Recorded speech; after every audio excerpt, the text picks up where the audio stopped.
Hola, buenas tardes, ¿cómo están? Hoy vamos a ver el último punto de la unidad 3 respecto a las propuestas de superación entre esta pelea entre el positivismo y el naturalismo. Como hemos visto la otra vez, cada postura tenía sus argumentaciones, sus fundamentos, y que lo hacían propia y que también hacían que cada una se haga más fuerte eh, en lo que consideraba que era lo más importante. Acá vamos a ver una especie de comentarios y críticas respecto a eso que se dieron como consecuencia de todo lo que tuvo que ver con algunos hechos mundiales que se dieron, por ejemplo, el fin de la Segunda Guerra Mundial, que representó una especie de quiebre de pensamiento en lo que tuvo que ver en el mundo filosófico occidental, todo lo que tuvo que ver con algunos movimientos como el marxismo, por ejemplo, o algunos hechos históricos que se dieron provocaron una especie de reacción o por lo menos volver a ver una especie de volver a intentar una especie de retorno hacia lo que tenía que ver con el derecho natural. Es como que llegó el momento de volver a darle al naturalismo todo aquello que se le había otorgado en algún momento a través ya sea de las distintas variantes religiosa, racional o de cualquier otro tipo. Todo esto provocó, en realidad, tuvo importancia por los autores que fueron agregando algunas cuestiones que hicieron en realidad tratar de proponer una especie de tercer camino o una especie de vuelta al tercer camino, que sería, como parece indicar el nombre, algo distinto de lo que se proponía, que no era ni el derecho positivo ni el derecho natural. Acá es importante ver que se dieron a conocer algunas razones que la idea era buscar o ver cuál era realmente ese tercer camino, si era realmente algo nuevo o si venía siendo o era algo del derecho positivo y algo del derecho natural. Acá tenemos esta idea o este camino que supuestamente se entendió superador de las otras dos corrientes, pero sin embargo, como lo ha estudiado este filósofo Lompard en un trabajo, termina en realidad definiendo que nos encontramos frente a una teoría o a una tercera teoría que en realidad no nos lleva a ningún tercer camino ni supone un tercer camino, sino que solamente nos muestra algunas cosas de una teoría y otras de otra. Así tenemos que hay muchos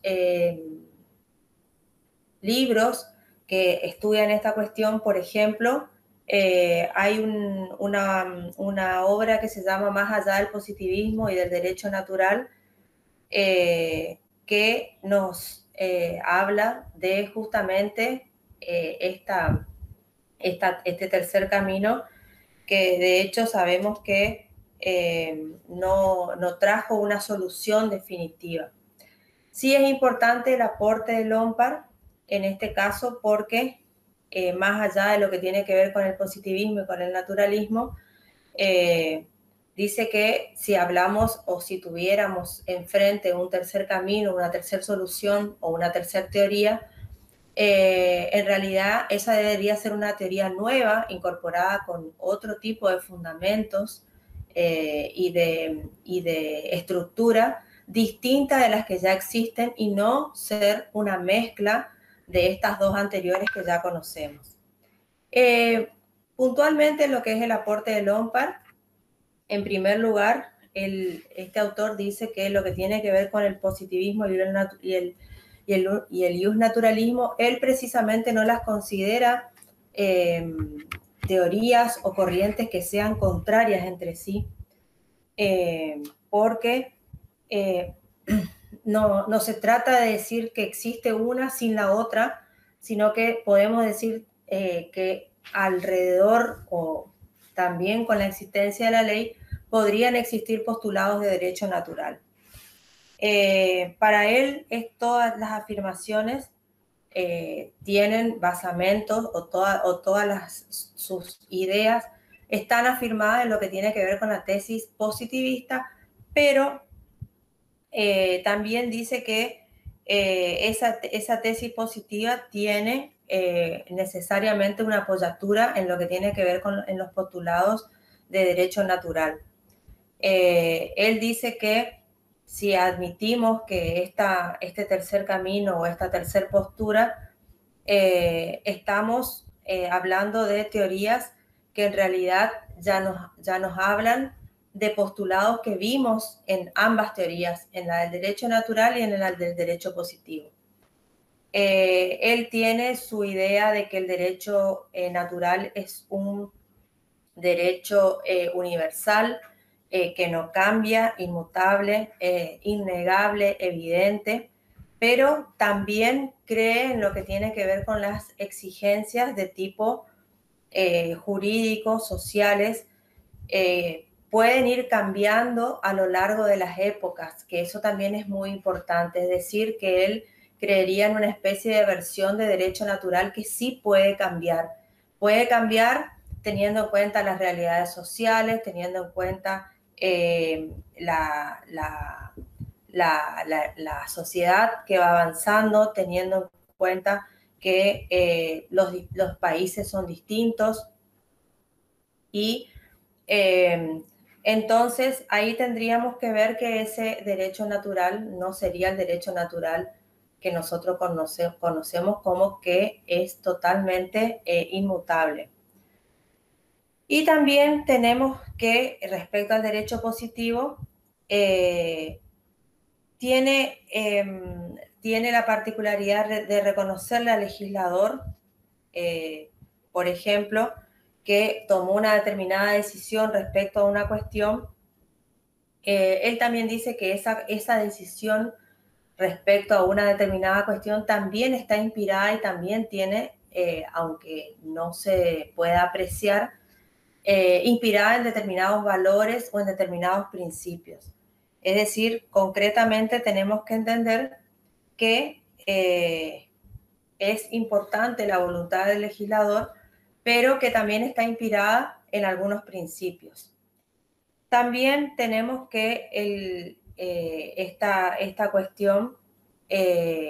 no solamente es una cuestión de afirmaciones, de hablar de cuestiones o principios mutables o inmutables, sino que también hay que ver que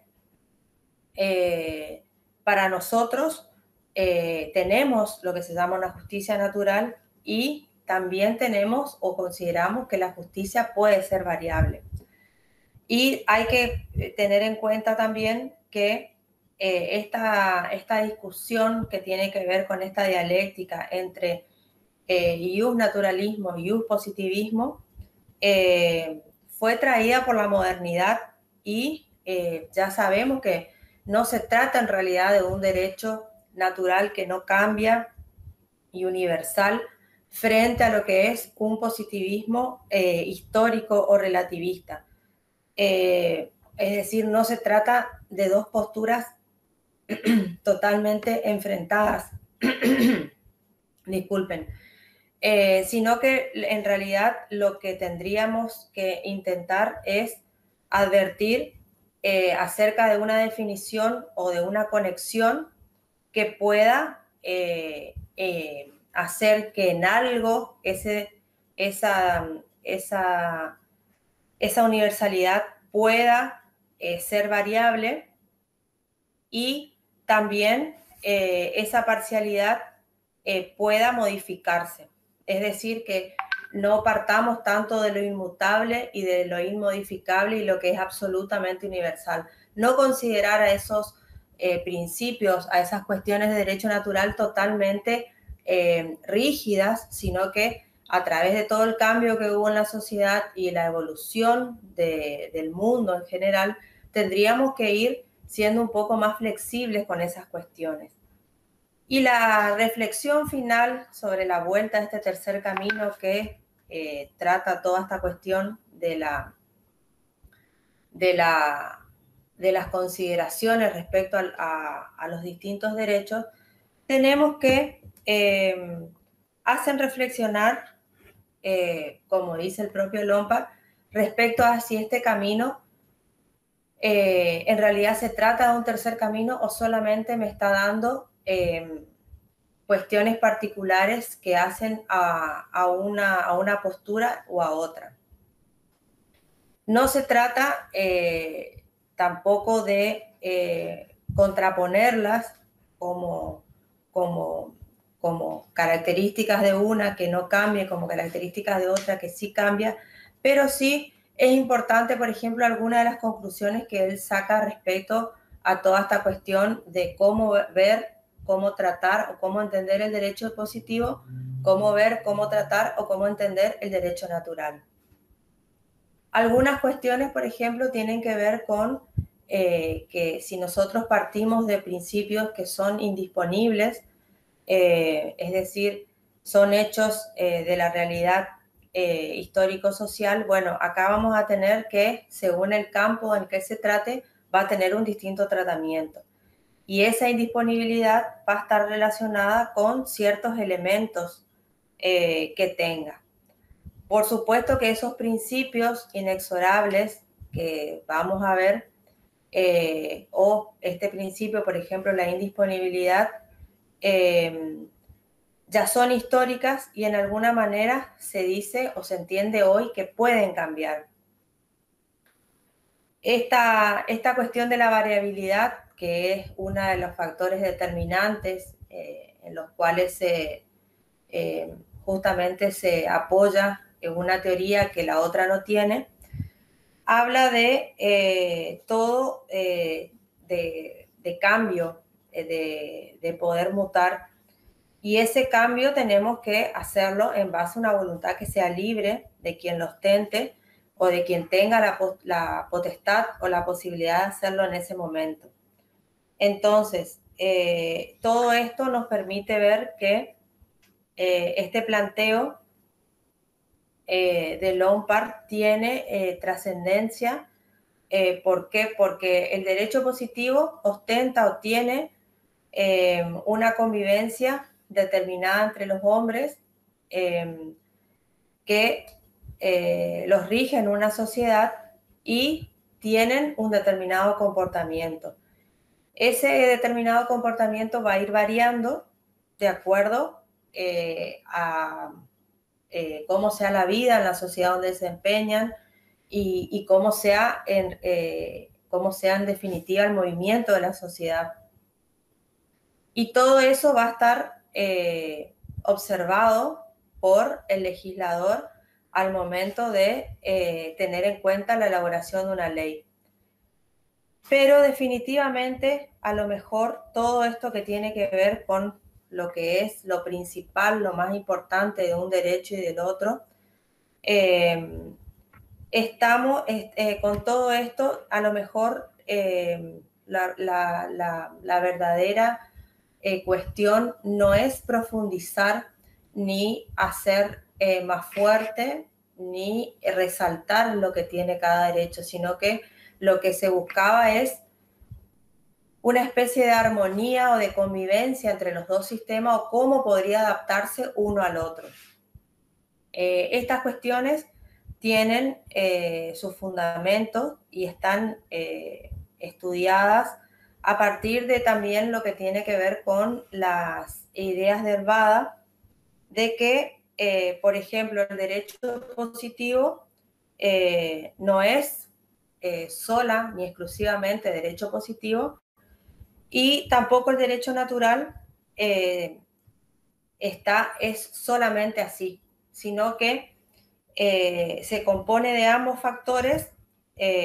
los que se positivizan en el único ordenamiento jurídico de que disponen las sociedades. Es decir, que la idea gira alrededor de que si tenemos en cuenta que estamos hablando de la existencia o de la coexistencia de dos sistemas que en definitiva rigen para las personas que viven, para la sociedad, para la convivencia en la sociedad, para la armonía en la sociedad y para lo que sabemos que existe el derecho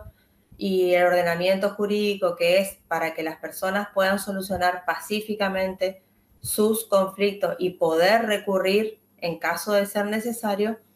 La idea es una complementación de ambos sistemas o de ambas teorías, y no contraposición, y no resaltar solamente lo que tiene una y dejar de lado o tratar de ver lo malo que tiene la otra. Por eso es que la gran mayoría de los que están dentro de la posición que dicen que no existe derecho positivo absoluto y que tampoco existe derecho natural, que es más, que ninguno de los dos podrían existir independientemente del otro, que aunque nosotros no lo apreciemos expresamente, en realidad lo que hay es una coexistencia de los dos a través de todo lo que vimos en la unidad, de las distintas teorías, a través de cómo interpretan los distintos doctrinarios, y que todo el tema de la discusión y de la separación de ambas es más bien una cuestión doctrinaria. Se daban los ejemplos de si nosotros en la práctica pudiéramos observar, vamos a ver que en general un juez, cuando aplica la ley en un caso concreto, aplica teniendo en cuenta la ley positiva, pero además incluye otros valores. Y así se fueron viendo varios ejemplos que nos hacen ver que en realidad no tenemos que hablar de un derecho exclusivamente positivo, ni un derecho exclusivamente natural, sino que la idea es más bien la inclusión de los dos, de manera que nos den un mejor ordenamiento jurídico. Si bien tenemos aquellos juristas que se engloban o se van dentro de una teoría o dentro de otra en forma firme y no aceptan que pueda haber interrelación entre las dos, hoy ya hay la mayoría de los autores nos dan la idea que si nosotros observamos la realidad vamos a ver que no existe uno sin el otro, sino que más bien interactúan y están presentes permanentemente en nuestra realidad. Lo apreciamos a través de un caso concreto como los casos que vimos, porque definitivamente son parte integrante de un mismo ordenamiento. Buenas tardes. Hoy vamos a ver el análisis de los casos Arenzón y Bamondes. Los dos casos se dan o están indicados su análisis, su estudio, en lo que tiene que ver en la unidad 2, en los supuestos de persona con pleno discernimiento. El caso de Arenzón, Gabriel, es el caso de un profesor que se va a renovar su certificado de aptitud psicofísica y en ese momento se encuentra con el dictado de una resolución que prescribía que el profesor tenía que tener una determinada altura para poder tener tal condición. Por supuesto, no le renuevan el certificado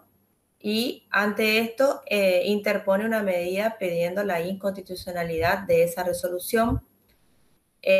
apoyándose, entre otras cosas, en que nada tiene que ver el derecho de enseñar y aprender con las condiciones físicas de la persona, y obtiene una resolución favorable, se declara la inconstitucionalidad de ese decreto y se le otorga su certificado. Ese caso está puesto ahí porque ahí hablamos de personas que con plena capacidad, que no tenía ningún tipo de impedimentos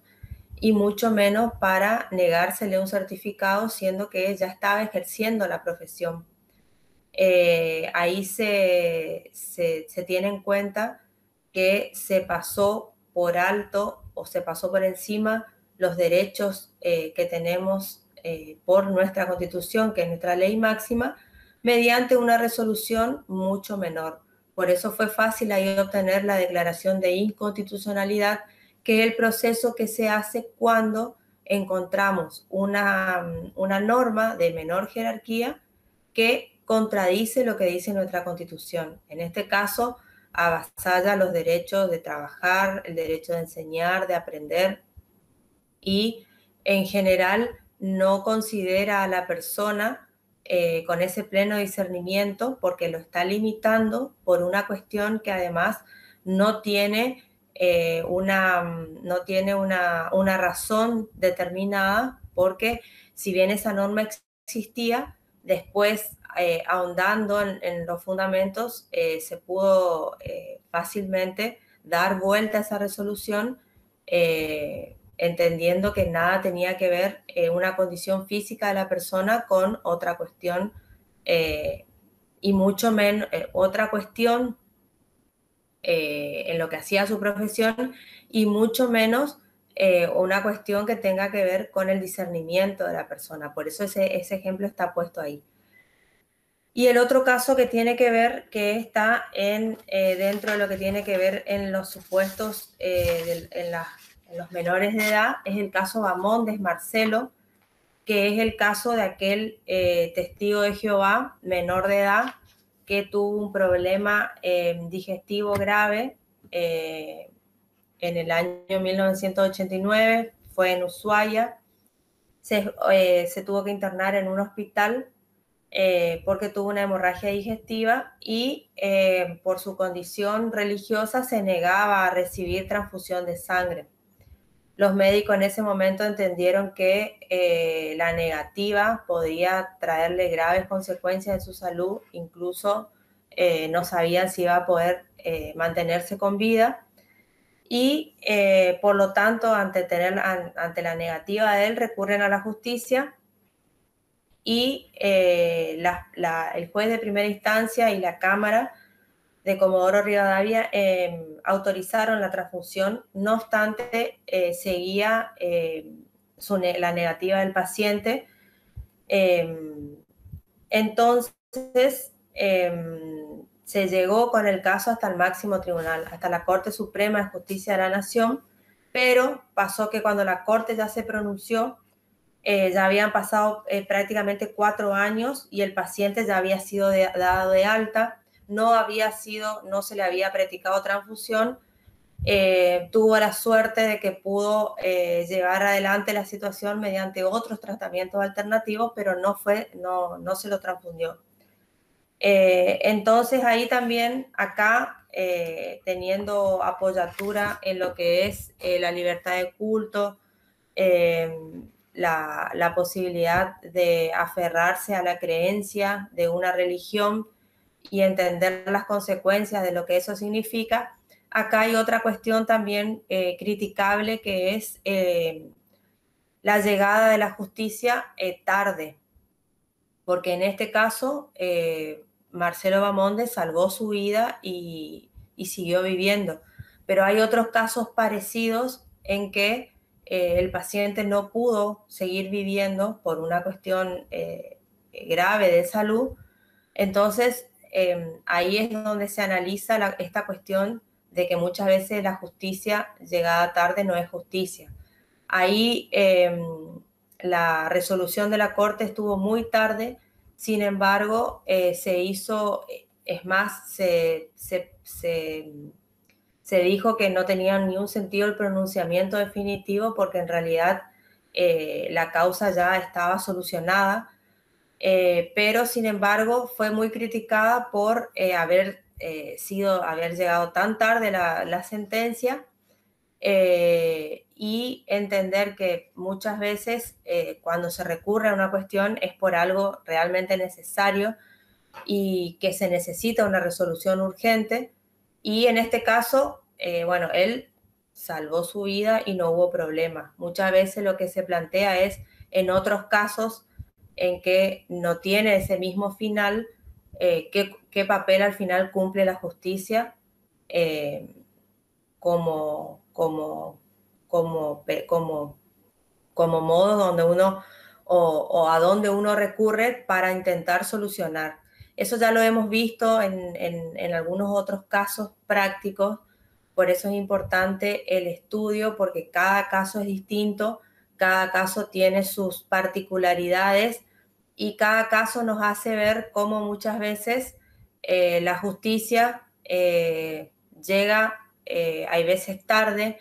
o hay veces se detiene analizando, viendo, pidiendo cuestiones que no hacen esencialmente al derecho que estamos tratando de salvaguardar en ese caso puntual, como ya lo hemos visto en otros casos. Así que bueno, hasta acá con estos dos casos. Cualquier cosa, seguimos en la clase de los jueves. Hasta luego.